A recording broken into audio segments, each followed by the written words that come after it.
হাতে আর কয়েকটা মাস তারপরেই রাজ্যে বিধানসভা নির্বাচন 2024। ইতিমধ্যেই 2024-এর বিধানসভা নির্বাচনের লক্ষ্যে সমস্ত রাজনৈতিক দল প্রস্তুতি শুরু করে দিয়েছে। ইতিমধ্যেই সমস্ত রাজনৈতিক দল ঘর গোছাতে ব্যস্ত। কাদা ছোড়াছুড়ি শুরু হয়ে গেছে। বিভিন্ন ইস্যু নিয়ে আক্রমণ, পাল্টা আক্রমণ, প্রতি আক্রমণ চলছে নিজেদের মধ্যে। তার মধ্যেই 2026-এর বিধানসভা নির্বাচনের আগে রাজ্যে চলছে একাধিক নির্বাচন। কদিন আগেই উপনির্বাচন হলো, সেখানে তৃণমূলের জয় জয়কার। তার মধ্যে রাজ্যে একাধিক এলাকা ভিত্তিক ছোট বড় বিভিন্ন নির্বাচন চলছে, সমবায় নির্বাচন চলছে। আর এই সমবায় নির্বাচন থেকে শুরু করে ছোট বড় এলাকা ভিত্তিক নির্বাচনগুলিকেও পাখির চোখ করে আছেন সমস্ত রাজনৈতিক দল, শাসক বিরোধী সব রাজনৈতিক দল। কারণ এই ছোট বড় নির্বাচনগুলি 2026-এর বিধানসভা নির্বাচনের আগে এলাকা ভিত্তিক, অঞ্চল ভিত্তিক শক্তি পরীক্ষা জন্য যথেষ্ট গুরুত্বপূর্ণ। কোন এলাকায় কোন রাজনৈতিক দল যথেষ্ট শক্তিশালী, কোন এলাকার মানুষ কোন রাজনৈতিক দলকে সমর্থন করছেন, বিধানসভা নির্বাচনের আগে এলাকা ভিত্তিক তার একটা পূর্ণাঙ্গ রিপোর্ট কিন্তু সামনে আসছে। তার মধ্যে রাজ্যে একাধিক ভোট চলছে, এমনকি সমবায় নির্বাচনগুলি এতটাই গুরুত্বপূর্ণ হয়ে গেছে এই মুহূর্তে, যেখানে রাজ্যে সমবায় নির্বাচন হয়েছে সেন্ট্রাল বাহিনী নামিয়ে। হাইকোর্টের নির্দেশে কেন্দ্রীয় বাহিনী দিয়ে সমবায় নির্বাচন রাজ্যে রীতিমতো নজিরবিহীন ঘটনার সাক্ষী থেকেছে গোটা দেশ। গোটা দেশের মধ্যে এটা বেনজির। তার মধ্যেই আবারও বড় ধাক্কা শাসক দল তৃণমূলে। আবারও হেরে গোহারা তৃণমূল কংগ্রেস। ফের নির্বাচনে বিজেপির দাপটে দাঁত ফোটাতে পারল না তৃণমূল। শ্রমিক ভট্টাচার্য বিজেপির নয়া রাজ্য সভাপতির পদে বসেছেন। তারপর ভোল বাদলে দেওয়ার চেষ্টা করছেন বিজেপির, আমূল বদল আনার চেষ্টা করছেন রাজ্য বিজেপিতে। তৃণমূলের বিরুদ্ধে, শাসক দলের বিরুদ্ধে লড়াই করতে একাধিক পদক্ষেপের ভাবনা চিন্তা শুরু হয়ে গেছে। তার মধ্যে আবারও বড় ধাক্কা শাসক দলের। বিজেপির দাপটে কার্যত দাঁত ফোটাতে পারল না, খাতাই খুলতে পারল না তৃণমূল কংগ্রেস। ফের নির্বাচনে হারের মুখ দেখতে হলো তৃণমূল কংগ্রেসকে। ফের রক্তক্ষরণ অব্যাহত শাসক দলের। এই মুহূর্তের সবচেয়ে বড় খবর, আবারও নন্দীগ্রামে পদ্মের জয় জয়কার। 26-এর নির্বাচনের আগে সমবায় দখলের সাফল্য বিজেপির। আবারও কিন্তু নন্দীগ্রামে হাই ভোল্টেজ প্রেস্টিজ লড়াইয়ে রীতিমতো হেরে গোহারা শাসক দল। নন্দীগ্রাম 2021-এর বিধানসভা নির্বাচনে যথেষ্ট গুরুত্বপূর্ণ একটা বিধানসভা কেন্দ্র। কারণ এখান থেকেই লড়েছিলেন শুভেন্দু অধিকারীর বিরুদ্ধে মুখ্যমন্ত্রী মমতা ব্যানার্জি। এবং 2021-এর বিধানসভা নির্বাচনে শুভেন্দু অধিকারীর কাছে নাটকীয় পরিস্থিতির মাধ্যমে হারতে হয়েছিল রাজ্যের মুখ্যমন্ত্রী মমতা ব্যানার্জিকে। মুখ্যমন্ত্রী মমতা ব্যানার্জি হেরে গিয়েছিলেন শুভেন্দু অধিকারীর কাছে। তারপর থেকেই এই নন্দীগ্রামকে পাখির চোখ করে রেখেছে গোটার রাজ্যবাসী। তৃণমূলের জন্য, বিজেপির জন্য একটা প্রেস্টিজ ফাইট।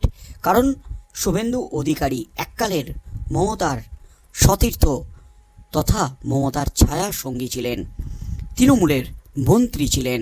সেই শুভেন্দু অধিকারী এই মুহূর্তে বিজেপিতে, রাজ্যের বিরোধী দলনেতা।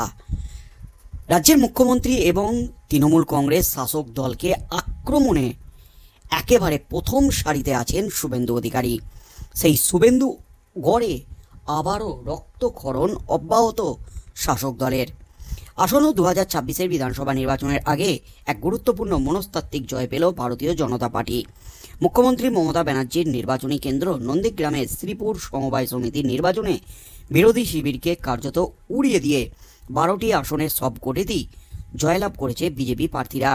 এই বিপুল জয়ের পর বিজয় উল্লাসে ফেটে পড়েছেন স্থানীয় বিজেপি কর্মী সমর্থকরা।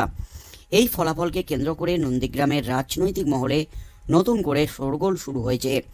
এতদিন তৃণমূল কংগ্রেসের শক্ত ঘাঁটি হিসাবে পরিচিত এই এলাকার সমবায় সমিতির মতো একটি গুরুত্বপূর্ণ নির্বাচনে বিজেপির একতরফা আধিপত্য স্থাপন নিঃসন্দেহে তাৎপর্যপূর্ণ।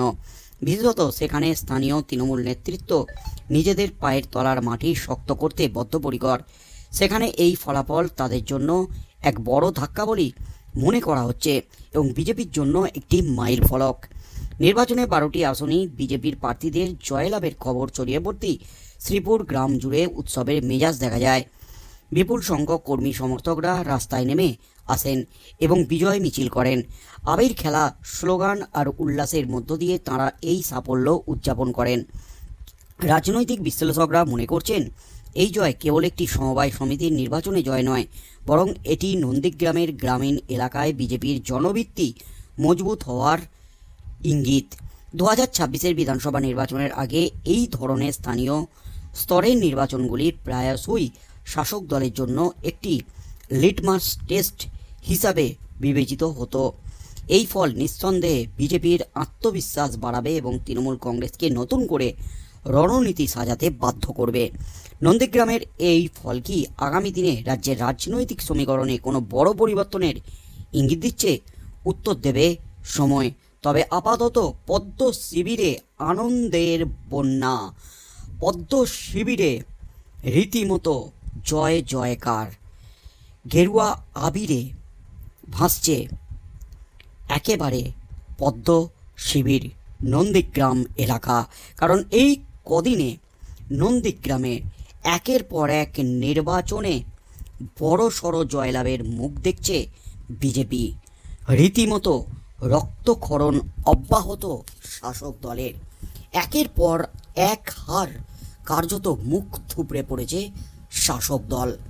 নন্দীগ্রাম এলাকা, নন্দীগ্রামের মতো একটি হাই ভোল্টেজ এলাকায় বিধানসভা কেন্দ্রে একের পর এক সমবায় নির্বাচন হেরে সমবায় হাতছাড়া হতেই কিন্তু প্রবল চাপে রাজ্য, প্রবল অস্বস্তিতে কালীঘাট।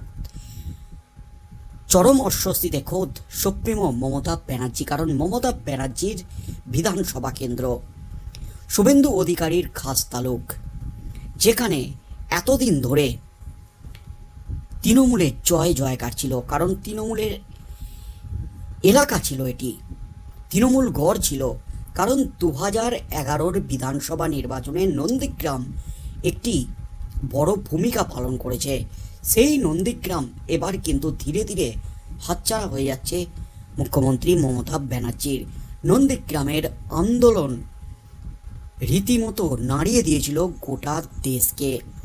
যে নন্দীগ্রামের শক্ত ঘাঁটি সিপিএমকে, বামফ্রন্টকে 34 বছরের রাজত্ব তাদের কেড়ে নিয়েছিল। এই নন্দীগ্রাম থেকেই হয়েছিল মমতা ব্যানার্জির জয়ের সূচনা। আর এই নন্দীগ্রামেই কিন্তু 2026-এর বিধানসভা নির্বাচনের আগে একের পর এক হার রীতিমতো চাপ বাড়িয়েছে শাসক দলের। আগামী দিনে কি হতে চলেছে? এরপর তৃণমূল হাইকমান্ড, তৃণমূল কংগ্রেস এই নন্দীগ্রাম নিয়ে কি বার্তা দেন একের পর এক হেরে? কি বলেন রাজ্যের মুখ্যমন্ত্রী মমতা ব্যানার্জি? সেদিকেই চোখ থাকবে গোটা রাজ্যের।